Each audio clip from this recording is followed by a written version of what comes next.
Action.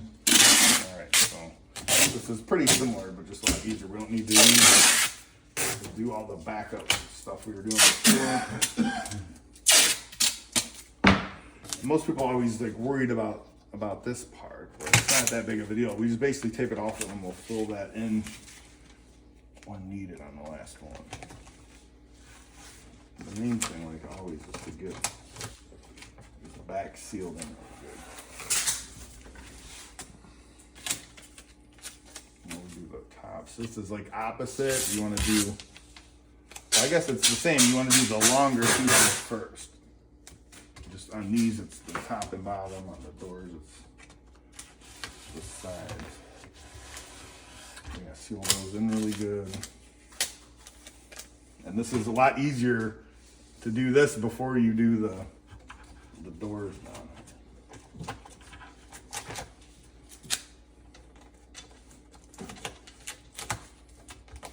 And I'm not really worrying too much about that, because we'll just deal with that when we get to go to sealing the rest of it in.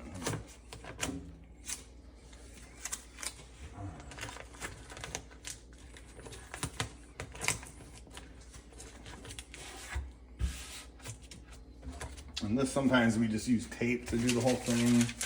Or we can use paper.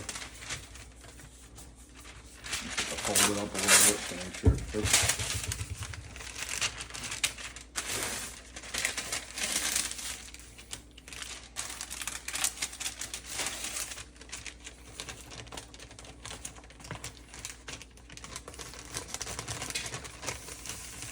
And that's why we use the white tape. Stickiest, so the stuff sticks, and this right here is why it's easier to do these first. These are a little more complicated because they're smaller. And because you can't get into those bottoms once you do the bottom. You see what I've already stuck my Yeah. hand through there a couple times.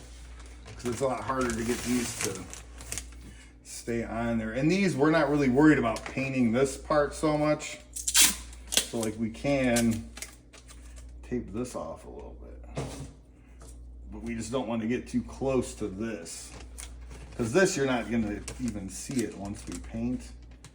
The main reason we're doing this is we don't want to get paint on that track and then have the drawer like not function properly.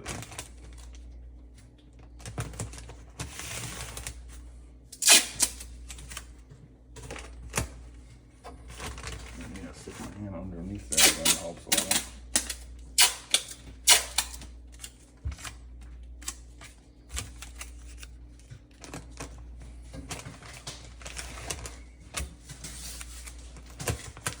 Seal that in. Like I said, it doesn't matter if we have like a little bit of that exposed.